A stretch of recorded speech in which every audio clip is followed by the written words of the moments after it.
ناظرین کرام، بریک کے بعد پھر آپ کی خدمت میں حاضر ہیں جو بقیہ سوالات آگے خدمت میں پیش کرتے ہیں۔ السلام علیکم۔ علیکم السلام۔ میں دہلی سے عباس ہوں۔ میرا سوال یہ کہ اسلام میں مردوں پر سونا حرام کیوں بتایا جاتا ہے؟ کچھ لوگ یہ کہتے ہیں کہ امام حسین علیہ الصلوۃ والسلام کو کا سر کو سونے کے تشت میں رکھ کے یزید نے بھیجا تھا، اس لیے حرام ہے، تو پھر عورتوں پر کیوں حرام نہیں ہے؟ جی، یہ سونا جو ہے شریعت محمدیہ میں حرام ہے مردوں پر۔ اس کا کوئی تعلق اس سر مبارک امام حسین علیہ الصلوۃ والسلام سے نہیں ہے کہ وہ تشت کس چیز میں آیا۔ جی، در حقیقت اللہ تعالیٰ نے ہم پر یعنی مردوں پر سونے کو حرام قرار دیا ہے۔ حتیٰ اس کی وجوہات آج بھی ڈاکٹرز بتاتے ہیں۔ جی، بہت سے پرابلم انسانی بدن میں جی، اس سونے کی وجہ سے مردوں کو آتے ہیں۔ بہرکیف ہم کو اس سے بھی مطلب نہیں ہے۔ ہم یہ طے کر چکے ہیں کہ جو چیز پروردگار عالم ہمیں منع کرے گا وہ ہمارے لیے نقصان دہ ہوگی، کیونکہ حق تعالیٰ حکیم ہے، وہ کسی چیز کو یوں منع نہیں کرتا۔ لہٰذا حکم خدا ہے کہ سونا مردوں پر حرام ہے۔ کیا ریزن ہے، کیا وجہ ہے، واللہ عالم بالصواب۔ ہم معصومین علیہم الصلوۃ والسلام کے فرمان کے تابع ہیں۔ بے شک، بہت بہت شکریہ۔ السلام علیکم۔ علیکم السلام۔ میرا نام شاہین فاطمہ ہے، میں کولکتہ سے ہوں۔ آپ سے ایک سوال ہے، مجھے شوگر، تھائرائیڈ وغیرہ ہے، کیا میں اس سلسلے میں ان کا سوال ہے کہ کیا روزہ رکھ سکتی ہیں؟ جی، اس سلسلے میں انہیں ڈاکٹروں کی جانب رجوع کرنا چاہیے، اور ڈاکٹر جو ان کے لیے کہے، جی، ڈاکٹر کا فرمان ان کے لیے حجت ہے۔ ڈاکٹر اگر ان کو صلاح دیتا ہے کہ آپ روزہ رکھیں، کوئی زیادہ دشواری نہیں ہوگی، تو آپ روزہ رکھیں، لیکن اگر ڈاکٹر منع کرتے ہیں تو آپ روزہ نہ رکھیں۔ بہت بہت شکریہ۔ السلام علیکم۔ علیکم السلام۔ میرا مسئلہ ہے کہ میرے شوہر کا باہر ناجائز رشتہ قائم ہے پروفیشنل عورت کے ساتھ۔ میں بہت کوشش کی مگر ان کی عادت نہیں چھوٹتی ہے۔ میری 2 جوان بیٹیاں ہیں، شادی کے لیے کوئی وظیفہ بتا دیجیے۔ 2 سوال ہیں اس میں۔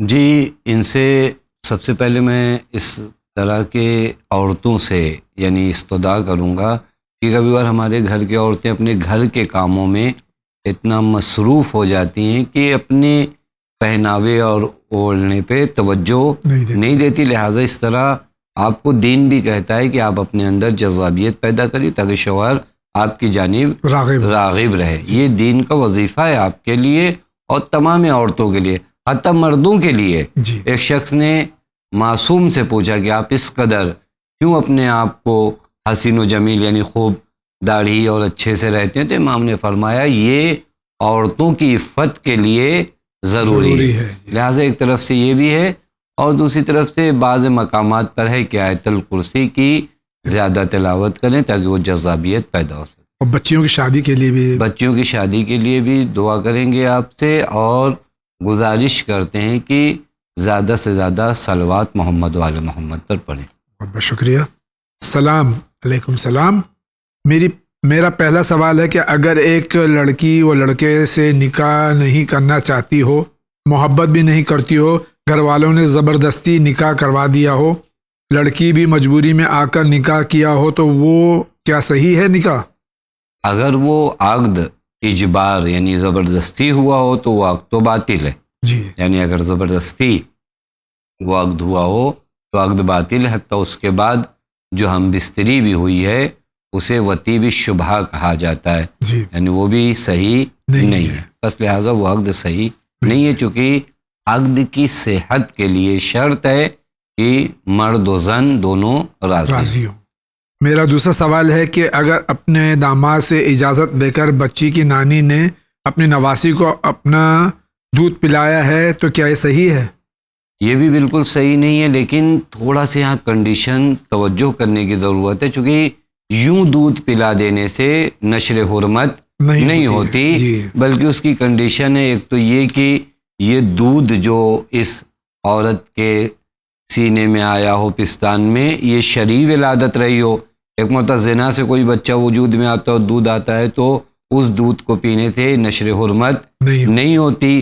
زندہ عورت کا دودھ پیا ہو، کبھی کبھار ہوتا ہے کہ 15 مرتبہ میں 7 مرتبہ زندگی میں پیا تھا اور پھر مر گئی، تو پھر اس کے بعد یہ دودھ خالص ہو, اس میں کوئی چیز کی ملاوٹ نہ کی گئی ہو, ڈائریکٹ پستان سے دودھ پیا ہو, بچے نے دودھ پی کے قے نہ کیا ہو, اتنی مقدار میں دودھ پیا ہو کہ ہڈیاں یا گوشت آ گئی ہوں, یا اگر وہ مقدار نہیں طے کر پاتے تو 15 مرتبہ یا ایک دن رات پورا ملا کر, اور بچے نے یہ دودھ جو پیا ہے 2 سال سے کم کی مقدار میں پیا ہو.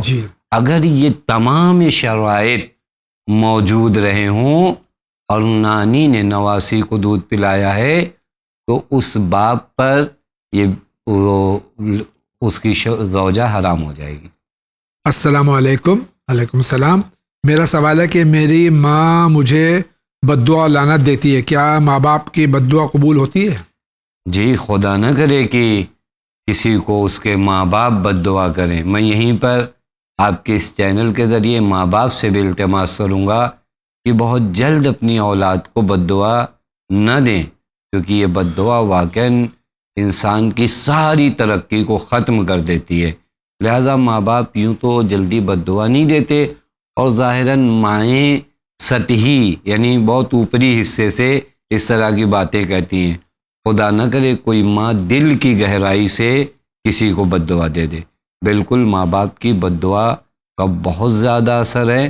تو مشہور واقعات ہیں روایات اور تاریخ میں کہ پیغمبر کے ہوتے ہوئے بھی ماں اگر ناراض تھی تو بیٹا ان الفاظ کو نہیں دہرا پا رہا تھا جس کی تلقین پیغمبر فرما رہے. اللہ اکبر. السلام علیکم. وعلیکم السلام. میرا آپ سے سوال ہے کہ جب پلیز ٹیل می دعا for happiness and peace in marriage, شادی شدہ زندگی کے لیے کوئی دعا بتا دیجیے کہ تاکہ خوشگوار زندگی گزرے. یہ جو ہے 2 رکعت نماز ہے حمد کے بعد, جی سورہ یاسین پڑھنا ہے, اور قنوت میں یہ دعا پڑھیں جی کہ اللہم اغننی بحلالک عن حرامک و بطاعتک عن معصیتک. انشاءاللہ جو ہے یہ مسئلہ حل. بہت بہت شکریہ آغا. السلام علیکم. وعلیکم السلام. میرا آپ سے سوال ہے کہ ماں باپ کے بچے عزت نہ کریں تو بہت بڑی سزا ہے, اور ماں باپ بچے کی عزت نہ کریں تو پھر؟ دیکھیں یہ سوال بھی ایک طرح سے اچھے سوالات میں ہیں. کبھی کبھار ماں باپ اس جانب توجہ نہیں کرتے. جی میں ماں باپ سے التماس کروں گا کہ اپنی اولاد کا اکرام کریں, چونکہ اللہ تعالیٰ نے انسان کی فطرت میں عزت نفس رکھا ہے. لہذا ہر ایک چاہتا ہے, چاہے چھوٹا بچہ ہو چاہے بڑا بچہ ہو, چاہتا ہے کہ مجھے محترم جانا جائے. حتیٰ میں نے ایک حدیث دیکھا جہاں پر پیغمبر اکرم صلی اللہ علیہ وآلہ وسلم ارشاد فرماتے ہیں اکرموا اولادکم, اپنی اولاد کا اکرام کرو, واحسنوا آدابہم, ان کو اچھے ادب و آداب سکھاؤ, یغفر لکم, خدا تمہیں معاف کر دے گا. یعنی یہ اکرام اولاد. لہذا بچوں کو بھی آپ سے اگر گفتگو کی جائے یا ان کو محترم جانا جائے, اور اس کا فائدہ ہوگا جب آپ بچے کو عزت دیں گے نا, کہ بچہ ہر جگہ روڈ اور سڑک پر آپ کو دکھائی نہیں دے گا, اس کے اندر عزت نفس ہے, لہذا اس کا احترام بھی ضروری ہے. اور ماں باپ اس بات کو یاد رکھیں کہ وہ حق جو بچوں کا ماں باپ پر ہے, اگر ماں باپ ادا نہیں کرتے تو بعض روایت کے مطابق ماں باپ بھی عاق ہو جاتے ہیں. جی بے شک. فقط بچے عاق نہیں ہوتے, بلکہ اگر ماں باپ بھی رعایت حقوق کے نہ کریں تو ماں باپ بھی عاق ہو جاتے ہیں. بہت بہت شکریہ آغا. السلام علیکم. وعلیکم السلام. شب برات کیا حکم ہے؟ ابھی انہوں نے لکھا شب برات کی رات, شب کا مطلب خود رات ہوتا ہے. شب برات کا کیا حکم ہے؟ اللہ کے 99 نام ذکر کر سکتے ہیں؟ پلیز بتائیے. جی بالکل, کوئی حرج نہیں. بہت بہت شکریہ. السلام علیکم. وعلیکم السلام. جی مجھے یہ پتہ کرنا ہے کہ کیا ہم روزے کی حالت میں ضرورت پڑنے پر انہیلر لے سکتے ہیں؟ سانس کے لیے ہم کو انہیلر لینا پڑتا ہے یا نزلہ ہو جاتا ہے انہیلر لیتے ہیں؟ جی اگر اس میں وہ مواد ہوں جو اندر تک جاتے ہوں تو پھر مشکل ہے. لیکن اگر صرف ہوا کی حد تک ہو تو کوئی حرج نہیں ہے. السلام علیکم مولانا صاحب. وعلیکم السلام. میں آندھرا پردیش سے ہوں. میرا نام شازیہ پروین ہے اور میری عمر 42 سال ہے. میں پریشانیوں سے گزر رہی ہوں. میرے پیروں میں اور میرے سارے بدن میں درد اور کسی چیز سے دلچسپی نہیں رہتی ہے، نماز میں بھی دل نہیں لگتا ہے، کوئی وظیفہ بتا دیجئے۔ یہی ہے، اگر نماز صبح کے بعد 40 مرتبہ ایسی دعا کو پڑھیں تو یہ امراض کے لیے، یعنی بیماریوں کے دور ہونے کے لیے نہایت مجرب دعا ہے، جس کی ابھی تلاوت کیا کہ بسم اللہ الرحمن الرحیم، الحمدللہ رب العالمین، حسبنا اللہ و نعم الوکیل، تبارک اللہ احسن الخالقین، لا حول ولا قوت الا باللہ العلی العظیم۔ نماز صبح کے بعد 40 مرتبہ اس دعا کی تلاوت، 40 روز تک، 40 روز تک، ایک بار پڑھنا ہے 40 بار پڑھنا ہے؟ ایک مرتبہ 40 روز تک پڑھنا۔ جی بہت بہت شکریہ۔ السلام علیکم۔ علیکم السلام۔ I am jobless since long time and I would like to work in particular place in Gulf where I spent 11 years, worked from 2007 to 2018 in well-known construction company. Can I get wazifa to get job there only? Further, I am infected with hepatitis B virus, which is one of obstruction to get job in Gulf. Can I get wazifa to cure the same so that the door will be open for work in Gulf? I am Wasim Sheikh from India. ان کا سوال یہ ہے کہ یہ golf میں کام کرتے تھے لیکن ان کو ہیپیٹائٹس بی کی بیماری ہے اور یہ کنسٹرکشن کمپنی میں کام کرتے ہیں، یہ کوئی وظیفہ چاہتے ہیں۔ اب یہ بیماری ایسی ہے کہ اس سے کنسٹرکشن کمپنی میں سیمنٹ اور ریتی وغیرہ کی وجہ سے انہیل کرنا پڑتا ہے، جس سے بیماری بڑھنے کا اندیشہ بھی ہوتا ہے۔ تو اس صورت میں کوئی وظیفہ ہے کہ جس سے ان کو بیماری میں افاقہ بھی ہو اور یہ اس جاب پہ واپس چلے جائیں؟ جی، زیادہ سے زیادہ جو ہے زیارت عاشورہ کی تلاوت کریں اور نماز اول وقت پڑھیں۔ بہت بہت شکریہ۔ السلام علیکم مولانا صاحب۔ السلام۔ فاطمہ کشمیر سے، کافی وقت سے ہماری فیملی ہیلتھ ریلیٹڈ ایشوز میں گھری ہوئی ہے، کوئی وظیفہ بتا دیجئے پریشانیاں دور ہو جائیں۔ کثرت کے ساتھ محمد و آل محمد پر صلوات بھیجیں جی اور استغفار کریں۔ بہت بہت شکریہ۔ السلام علیکم۔ علیکم السلام۔ میں محمد زبیر ممبئی سے، میرا سوال ہے کہ میں روزہ رکھ سکتا ہوں پر میری دوائی چل رہی ہے، کیا میں اسی حالت میں دوائی کھا سکتا ہوں روزے کی حالت میں؟ نہیں، روزے کی حالت میں دوائی نہیں کھا سکتے۔ اگر آپ ڈاکٹر سے پوچھیں، ڈاکٹر آپ کو مشورہ دیتا ہو کہ دوپہر میں آپ دوا نہ کھائیں بلکہ افطار کے وقت کھائیں یا سحری میں کھائیں اور کوئی حرج نہ ہو، تو آپ ڈاکٹر کے مطابق چلیے، لیکن روزہ رکھ کے دوا بالکل نہیں کھا سکتے۔ السلام علیکم جاوید بھائی مولانا صاحب۔ علیکم السلام۔ میرا پہلا سوال ہے کہ کیا عقل حجت ہے؟ جی بالکل، عقل حجت ہے، اور قرآن کریم نے متعدد مقامات پر، کئی جگہوں پر قرآن کریم نے عقل کے بارے میں فرمان جاری کیا ہے۔ حتیٰ ایک مقام پر مشہور جگہ ہے، انا انزلناہ قرآنا عربیا لعلکم تعقلون، بے شک، تاکہ تم تدبر کر سکو۔ پھر اس کے بعد بعض روایات میں کہ خدا کی سب سے فرما بردار مخلوق جو ہے عقل ہے۔ اللہ نے کہا آگے آؤ تو آگے آئی، اللہ نے کہا پیچھے جاؤ تو پیچھے گئی، یعنی سوال نہیں کیا۔ لیکن ایک چیز ذہن میں ہو کہ یہ عقل کے نام پر کوئی اور چیز نہ آئے جو آپ کو دھوکہ دے۔ اگر عقل خالص ہو، یعنی پیور عقل ہو، کسی چیز کی ملاوٹ نہ ہو، تو بالکل حجت ہے۔ حتیٰ اسے باطنی نبی بھی کہا گیا ہے، یعنی یہ جو ہے بعض مقامات پہ یہ ایک جگہ پر ہے کہ فَأَمَّا الظَّاهِرَةُ فَالرُّسُلُ وَالْأَنْبِيَاءُ وَالْأَئِمَّةُ وَأَمَّا الْبَاطِنَةُ فَالْعُقُولُ۔ اللہ اکبر۔ جی بے شک، تو یہ ہے عقل حجت ہے۔ دوسرا سوال ہے کہ معصومین کو واسطہ دے کر اللہ سے مانگنا صحیح ہے یا معصومین سے ڈائریکٹ مانگ سکتے ہیں؟ دیکھیں، معصومین علیہ الصلاۃ والسلام کا واسطہ دے کر خداوند متعال سے کوئی چیز طلب کرنا، یہ بارگاہ خدا میں بہت اچھی چیز ہے، کیونکہ ہم لوگ بے آبرو لوگ ہیں، ہماری کوئی آبرو تو ہے نہیں، ہم کسی ان ذوات کو اللہ کی خدمت میں پیش کرتے ہیں جو آبرو رکھتے ہیں۔ اسی وجہ سے ہم کہتے ہیں یا وجیہن عند اللہ، اے وہ جو خدا کے نزدیک آبرو رکھتے ہیں، ورنہ ہم جیسے گنہگار بندوں کی تو کوئی آبرو نہیں ہے۔ ہم خاصان خدا کو خدا کی خدمت میں پیش کر کے اپنی حاجت طلب کرتے ہیں، اور جہاں پر ہم براہ راست اور ڈائریکٹ بھی معصوم سے طلب کرتے ہیں، کہیں یہ تصور نہیں ہوتا کہ معصوم خدا سے ہٹ کر ایک مستقل طاقت اور پاور رکھتے ہیں. یہ اگر تصور ہے تو بالکل غلط تصور ہے. ہمارا عقیدہ، ہمارا مبنا یہ ہے کہ جتنی طاقتیں، جتنے اختیارات معصومین علیہم الصلاۃ والسلام کے پاس ہے وہ خدا کی عطا کی ہوئی. بے شک جی. ان کا تیسرا سوال ہے، تقیہ قرآن اور حدیث سے ثابت ہے کیا؟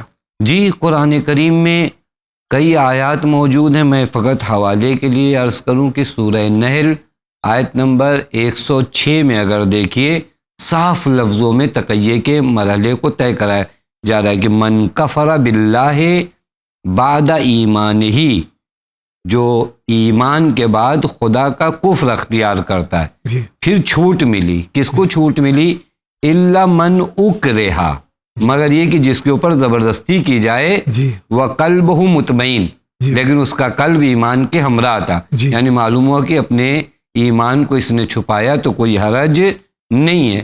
اسی طرح سورہ غافر میں آیت نمبر 28 میں وہ پوری مشہور آیت کریمہ کہ وقال رجل مؤمن من آل فرعون یکتم ایمانہ، جس نے اپنے ایمان کو کیا کیا؟ چھپایا. یہی تو تقیہ ہے. بے شک جی. یہ اپنے ایمان کو چھپانا. حتیٰ حدیث میں اگر آئیے تو امام صادق علیہ الصلاۃ والسلام فرماتے ہیں کہ اتقوا علی دینکم فاحجبوہ بالتقیہ، اس کو بچاؤ، حجاب کرو کس سے؟ تقیہ کے ذریعے. پھر امام فرماتے فإنہ لا ایمان لمن لا تقیۃ لہ، جس کے پاس تقیہ نہ ہو اس کے پاس ایمان نہیں ہے.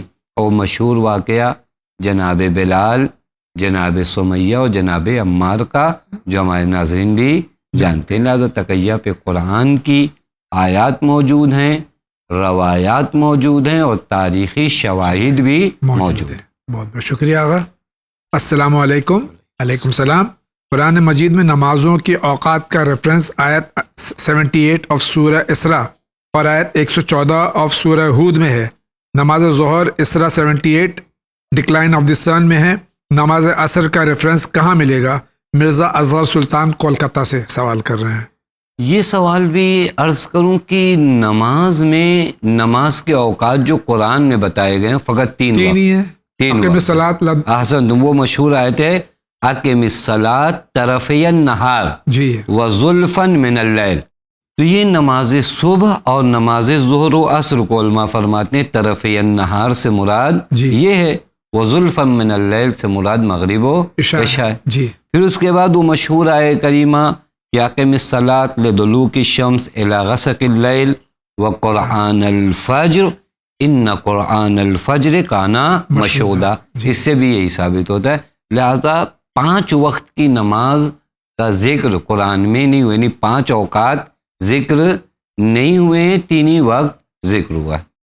ہم پڑھتے 5 وقت کی نماز ہے لیکن 3 وقت میں ہی پڑھ لیتے ہیں، ہم الگ الگ بھی پڑھ لیتے ہیں، دونوں طرح سے جائز اختیار ہے. یعنی یہ کسی نے نہیں کہا کہ آپ 5 وقت کی نماز 5 الگ وقت میں نہیں پڑھ سکتے. بالکل پڑھ سکتے ہیں، لیکن قرآن نے ہمیں یہ اختیار بھی دیا ہے کہ ان 5 نماز کو 3 اوقات میں بھی پڑھا جائے. السلام علیکم. علیکم السلام. میں محمد اسحاق فرام جموں و کشمیر. جناب میرا سوال ہے کہ معراج کی رات میں کیا حضرت محمد صلی اللہ علیہ وآلہ وسلم نے اللہ پاک سے جو ملاقات کی وہ آمنے سامنے تھی نعوذ باللہ، یا پھر بیچ میں کوئی پردہ تھا؟ کیا حضرت محمد صلی اللہ علیہ وآلہ وسلم نے اللہ پاک کے وجود کے بارے میں کچھ بتایا ہے؟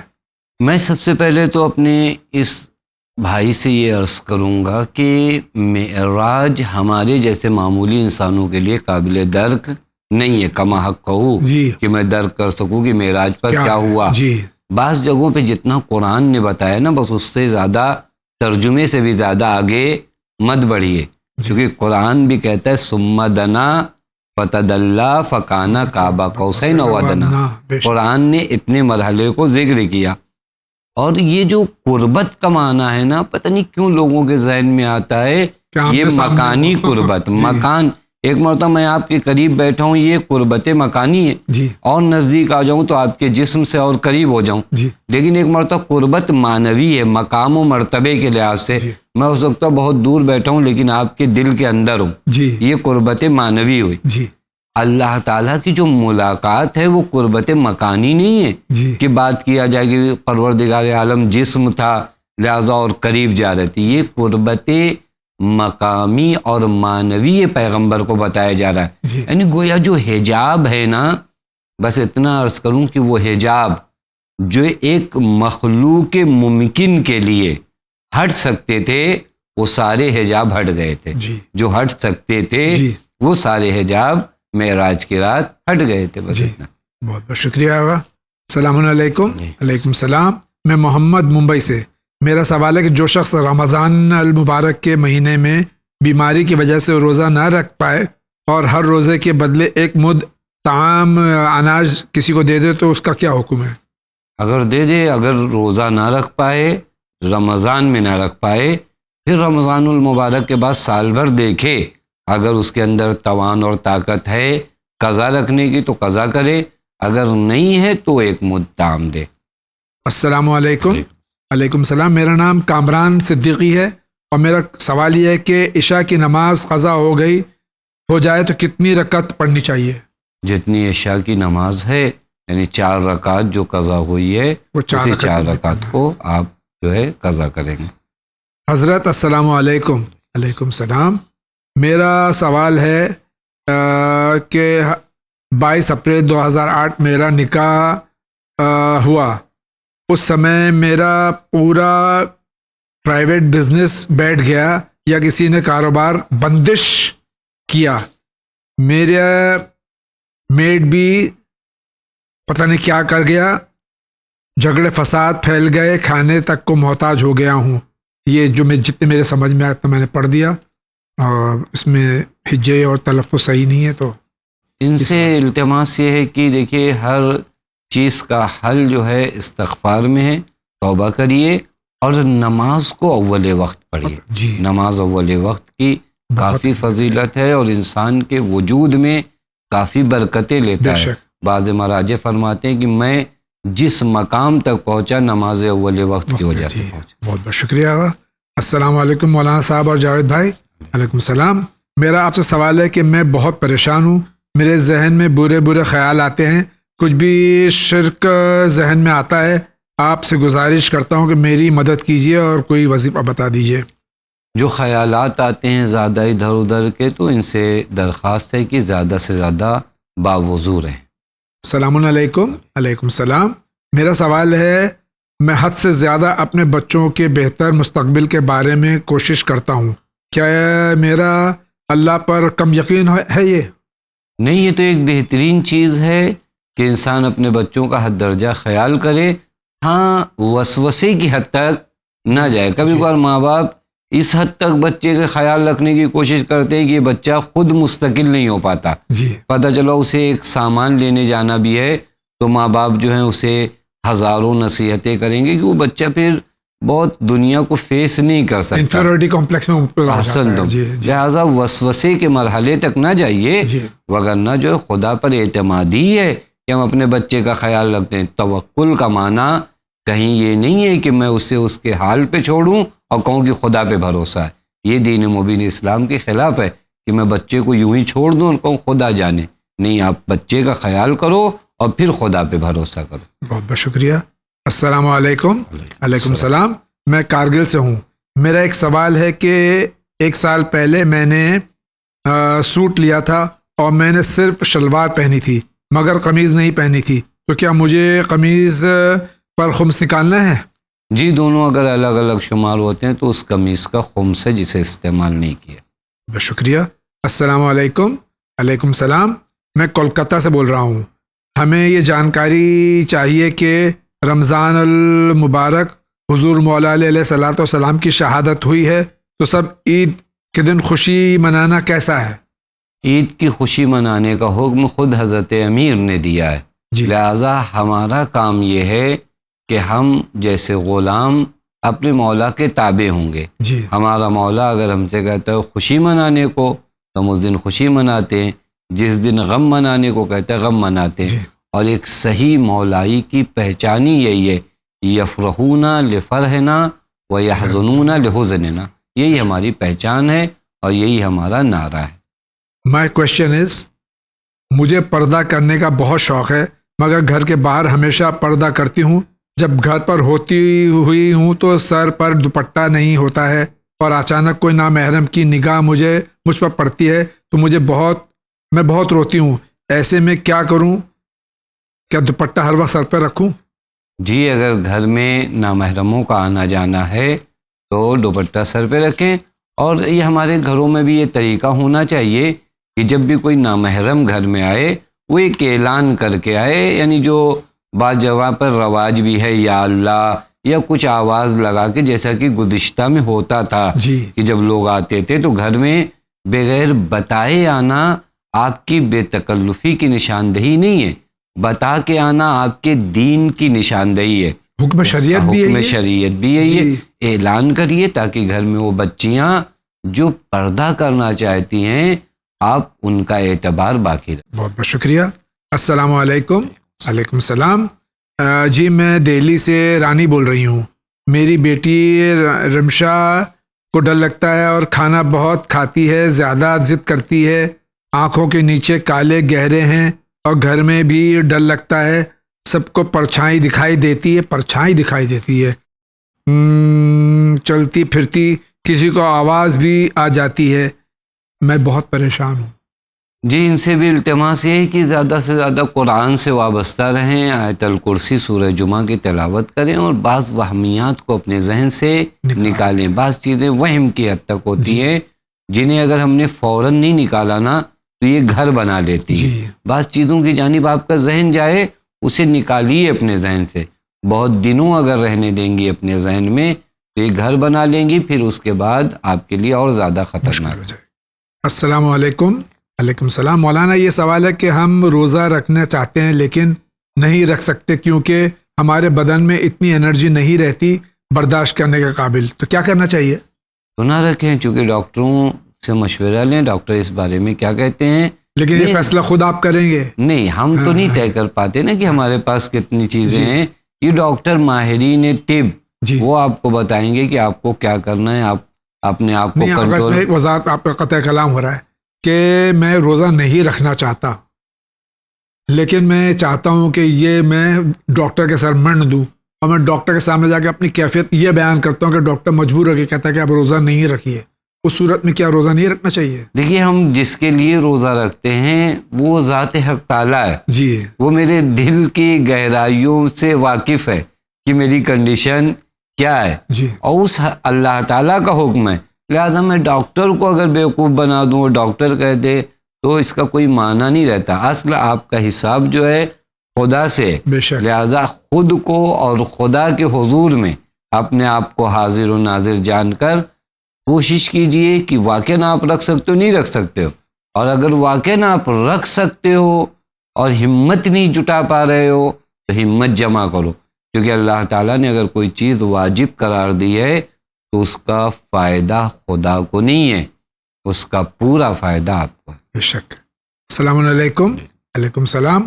میرا سوال یہ ہے کہ یا علی مدد کہنا صحیح ہے جبکہ مولا علی علیہ السلام اس دنیا میں نہیں ہیں، تو کیا ہم ان سے مدد مانگ سکتے ہیں؟ پلیز میرے سوال کا جواب ضرور دیجیے گا، میں کنفیوز ہوں. سنی عالم کی دلیل سننے کے بعد یا علی مدد آگا فرمائیے. بالکل جائز ہے. قرآن کریم کہتا ہے یا ایھا الذین آمنوا اتقوا اللہ وابتغوا الیہ الوسیلہ. وسیلہ کسی شخص کو بنائیے یا کسی چیز کو بنائیے. میں نماز کو آپ وسیلہ بنائیے، روزے کو وسیلہ بنائیے، حج کو وسیلہ بنائیے، یا اہل بیت علیہ الصلوۃ والسلام کو وسیلہ بنائیے. وسیلہ خود اس بات کو بتاتا ہے کہ ہم ایک بڑی طاقت خدا کو مانتے ہیں، اس کے حضور میں پہنچنے کے لیے ہم کیا کرتے ہیں؟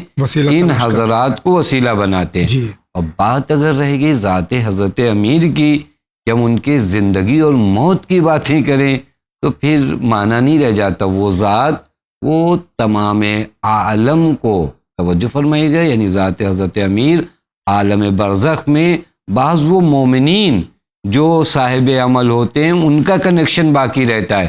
شیب رصد کے امیر المومنین کی بات کیا جائے اور روایات میں بھی ہے اور کئی شواہد ہیں. خود ام المومنین نے مدینے کی قحطی کے وقت لوگوں سے کہا کہ پیغمبر اکرم صلی اللہ علیہ وآلہ وسلم کے قبر اطہر کے پاس جا کر انہیں وسیلہ دو تاکہ بارش ہو. حتیٰ مجھے یاد آ رہا ہے ابن حجر مکی نے امام شافعی سے ایک یہ جملہ نقل کیا ہے کہ آل النبی ذریعتی وہم الیہ وسیلتی، یعنی خود امام شافعی ایک معتبر شخص کا نام ہے، یہ آل اہل بیت علیہ الصلوۃ والسلام کو وسیلہ قرار. السلام علیکم. علیکم السلام. My question is that if any person, male, is continuously spoiling the name of a female in the sense that disturbing her peace of mind as well as mentally harassing her, then what is the effective dua in the name of Ahlul Bayt alayhim salam? Please advise me, sister. ان کا سوال ہے کہ کوئی مرد اگر کسی عورت کو ذہنی طور سے پریشان کر رہا ہے اور اس کے ذہنی سکون کو برباد کر رہا ہے تو کوئی ایسا وظیفہ بتا دی جس سے اس سے چھٹکارا مل جائے. زیارت عاشورہ پڑھیں کثرت کے ساتھ جو ہے. جی. السلام علیکم. علیکم السلام. دینی بکس چاہیے ہیں بچیوں کے لیے، کیا آپ میرے ایڈریس پر بھیج سکتے ہیں؟ آپ اپنا ایڈریس مکمل طور سے چینل ون کے آفس میں بھیج دیجئے، اور اگر یہ کتابیں دستیاب ہیں تو انشاءاللہ ضرور پہنچا دی جائیں گی. آپ کا بہت بہت شکریہ. السلام علیکم السلام. Please tell me what should be نیت آف ڈوئنگ وضو فار مستحب نماز، اور just simply if I want to do وضو کین آئی ریڈ واجب نماز آفٹر ڈوئنگ مستحب وضو؟ وضو کے لیے بہترین نیت کیا ہے کہ اگر نماز کا وقت نہیں ہے تو کیا واجب کی نیت کریں، یا عام طور سے واجب ہو یا مستحب ہو ہر وقت ہم قربۃ اللہ کی نیت کریں؟ صرف قربۃ اللہ کی نیت کریے کافی ہے. آپ وضو کرتا ہوں قربۃ اللہ، وضو کرتی ہوں قربۃ اللہ. اصلاً وجوب اور استحباب کو بیان کرنے کی ضرورت نہیں ہے. السلام علیکم. علیکم السلام. ہم بطول زہرا حیدرآباد سے. ہمارا سوال ہے کہ جو پیسے ہم نے اپنی ضرورت یعنی اپنے فیشن کے سامان یا کچھ بھی ضرورت کے لیے ملتے ہیں اور ہم ان پیسوں کو کوئی نیک کام کے لیے رکھتے ہیں تو کیا اس پہ بھی خمس واجب ہے؟ جی خمس واجب ہے. خمس واجب ہے. السلام علیکم. علیکم السلام. میرا نام شاہ طلعت ہے، میں اتر پردیش فروخ آباد سے ہوں.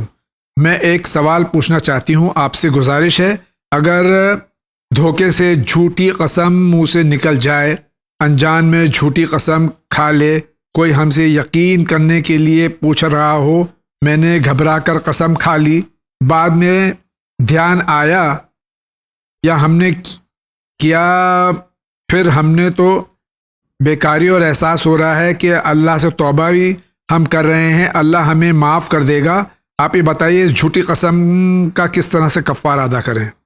پہلی بات تو یہ جو قسم ہے واقعاً شرعی قسم ہے جو نام مبارک اللہ تعالیٰ کے ساتھ لی جاتی ہے. جی. اگر یہ قسم شرعی ہو اور یہ جھوٹی ہو تو اس کا کفارہ ہے اطعام کرانا ہے 10 مساکین کو. جی. لیکن عموماً ہمارے یہاں شرعی قسم نہیں ہوتی ہے. آپ کے سر کی قسم، آپ کے سر کی قسم، آپ کی جان کی قسم، اس طرح کی قسموں کا کوئی اعتبار نہیں ہے. پھر بھی التماس کروں کہ واقعاً اس طرح کی قسموں سے بھی پرہیز کیجیے. السلام علیکم. علیکم السلام. میرا سوال ہے کہ عورت کو قبر پہ جانے کا کیا حکم ہے؟ کوئی حدیث پیش کریے تاکہ میں اپنے سنی بھائیوں کو جواب دے سکوں. جہاں تک عورتوں کے قبر پہ جانے کا سوال ہے، ہمارے ہاں اہل سنت سے روایات موجود ہیں. خود صحیح مسلم جلد سے یعنی 3 جلد صفحہ 64 پر ام المومنین عائشہ سے روایت موجود ہے کہ پیغمبر نے ان سے کہا کہ تیرا خدا تجھے حکم کرتا ہے کہ قبرستان بقیع میں آؤ اور ان کے لیے مغفرت طلب کرو. تو انہوں نے پوچھا کہ کس طرح میں مغفرت طلب کروں؟ تو پیغمبر نے فرمایا کس طرح کہو، السلام علی اہل الدیار. اب یہاں اس روایت کو اگر آپ دیکھیے، اگر عورتوں کا قبرستان میں جانا جائز نہ ہو تو حضور صلی اللہ علیہ وآلہ وسلم تعلیم کیوں دے رہے ہیں اپنی بیوی کو؟ پھر اس کے بعد جناب زہرا سلام اللہ علیہا ہر جمعہ کو زیارت قبر حضرت حمزہ کو جاتی ہیں.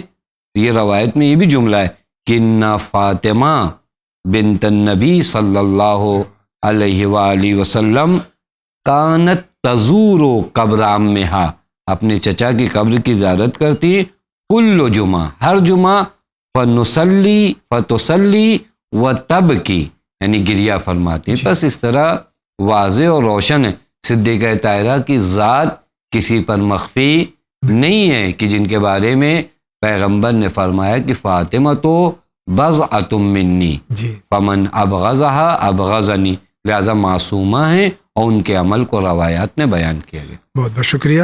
السلام علیکم. وعلیکم السلام. میرا نام سید تمار باقری ہے، میں علی پور کرناٹکا سے ہوں. میرا سوال ہے کہ اپنا خمس کا پیسہ اپنے رشتہ دار کو دے سکتے ہیں؟ اگر یہ سہم سعادات کے سلسلے میں پوچھ رہے ہیں تو اگر سید ہیں ان کے رشتہ دار اور مستحق ہیں تو دے سکتے ہیں؟ جی، اگر سہم سعادات کی بات کر رہے ہیں اور آپ کے رشتہ دار بھی سید ہیں تو بالکل علماء نے اجازت دی مراجع نے کہ آپ دے سکتے ہیں. بات رہ گئی سہم امام کی، اگر آپ اپنے کسی رشتہ دار کو دینا چاہتے ہیں تو اجازت لے لیجیے، اس کے بعد دے دیجیے. السلام علیکم. وعلیکم السلام. ہمارا سوال یہ ہے کہ ہمیں کسی نے ہمارے بھائی اور امی کی قسم دی تھی جو ٹوٹ گئی ہے، اب ہم کیا کریں؟ یہ وہی ہے تیرے یہ سر وہی کی ہے قسم؟ جی، کچھ بھی اس کا کوئی شرعی حیثیت نہیں ہے اس کی. پھر بھی جو آدمی کو اس طرح کی قسم بھی نہیں کھانا چاہیے. اور اگر آپ نے کوئی عہد یا وعدہ کیا ہے تو وعدہ وفائی اور عہد کو وفا کرنا خود مومن کا ایک امتیاز ہونا چاہیے. میرا نام فاطمہ ہے، 10 سال سے میری شادی ہوئی ہے. 10 سالوں میں صرف 5 سال کو میرے شوہر کو جیل جاتے آتے رہتے ہیں. میں بہت پریشان ہوں اور بہت پیسے کی تنگی بھی ہے. اس پریشانی سے نجات پانے کا کوئی تو عمل ہوگا؟ کوئی برا سا یا سایہ تو اثر نہیں ہے؟ میں اپنے شوہر سے بہت محبت کرتی ہوں، وہی مجھ سے محبت کرتے ہیں، لیکن پریشانی ہمیں ہے. اب یہ پتہ نہیں کہ جیل میں آنا جانا کیوں رہتا ہے ان کے شوہر کا. جی، یہ الگ مسئلہ ہے، لیکن گھر میں جو پریشانیاں ہیں جی ان کے لیے کوشش کریے کہ استغفار کریے اور نماز اول وقت اور گھر کو قرآن کی تلاوت کی صداؤں سے معطر کریے. انشاءاللہ یہ دوریاں، یہ چیزیں گھر سے کم ہو جائیں گی انشاءاللہ. السلام علیکم. علیکم السلام. میری امی کو اثرات کا اثر ہوتا ہے ہر مہینے اماوس کے وقت. ابھی 3 دن سے اثرات کا اثر ہوا ہے، اس کا کوئی علاج بتا دیجیے. یہ بھی ہمارے یہاں بہت ایک بر صغیر میں زیادہ اثرات جی ہوتے ہیں. یہ وہمیات ہیں، ان کا کوئی تعلق نہیں. آپ حضرات دین سے زیادہ وابستہ ہوئیے، قرآن و اہل بیت سے صحیح معنوں میں ہمارا تعلق پیدا ہو. ہمارے گھروں میں نمازیں ہوں، روزے ہوں، حج ہوں، یعنی تمام چیزیں دیداری جتنا بڑھیں گی اس طرح کی وہمیات کو جگہ نہیں ملے گی. بہت بہت شکریہ. آگے بڑھتے ہیں. السلام علیکم. علیکم السلام. میرا سوال ہے اگر ایک سید غیر سید کے یہاں پر عقیقے میں کھانے جائے تو کیا کھا سکتا ہے؟ محمد فاضل نئی دہلی سے سوال کر رہے ہیں. جی کوئی حرج نہیں. جی کوئی حرج نہیں ہے، اس میں سید غیر سید کی کوئی شرط نہیں ہے. السلام علیکم. علیکم السلام. جناب اللہ آپ کو سلامت رکھے، اللہ آپ سب کو بھی سلامت رکھے. میرا سوال ہے کہ اگر رات کے 2 بجے ایک انسان مر جاتا ہے تو کیا نماز ہدیہ میت اسی رات کو پڑھنا ہے یا دوسری رات میں پڑھیں گے؟ یہ نماز وحشت قبر جو ہوتی یہ شب دفن کی رات یہ نماز ہے، یعنی جس رات یہ میت دفن ہوئی ہے اس رات یہ نماز پڑھنا. السلام علیکم. علیکم السلام. میرا سوال ہے کہ غسل جنابت سے پہلے اگر حیض آ جائے تو غسل جنابت کب کیا جائے گا؟ غسل حیض کے ساتھ یا الگ الگ؟ یہاں پہ بھی اس طرح بیان ہوا ہے کہ اگر آپ غسل جنابت کرنا چاہتی ہیں تو کر لیجئے، اس کے بعد جب پاک ہوں گی تو غسل حیض کریے. لیکن اگر آپ یہ چاہتی ہیں کہ دونوں غسل ساتھ میں کریں تو ایک نیت یعنی دونوں کی نیت کر کے ایک غسل کر لیں بعد میں جب حیض سے پاک ہو جائیں. بہت بہت شکریہ آقا، آپ کا بہت بہت شکریہ، آپ تشریف لائے اور اس امید کے ساتھ کہ انشاءاللہ اس نحیف آواز پہ آپ پھر لبیک کہیں گے تشریف لائیں گے. اور ناظرین کرام، اس امید کے ساتھ کہ آپ کو یہ مسائل زندگی پروگرام پسند آ رہا ہے، آپ زیادہ سے زیادہ سوالات خاص طور سے اس وقت ماہ مبارک رمضان کے سلسلے میں بھیجتے رہیے. زندگی رہی تو پھر آپ سے ملاقات ہوگی. وآخر دعوانا ان الحمد للہ رب العالمین.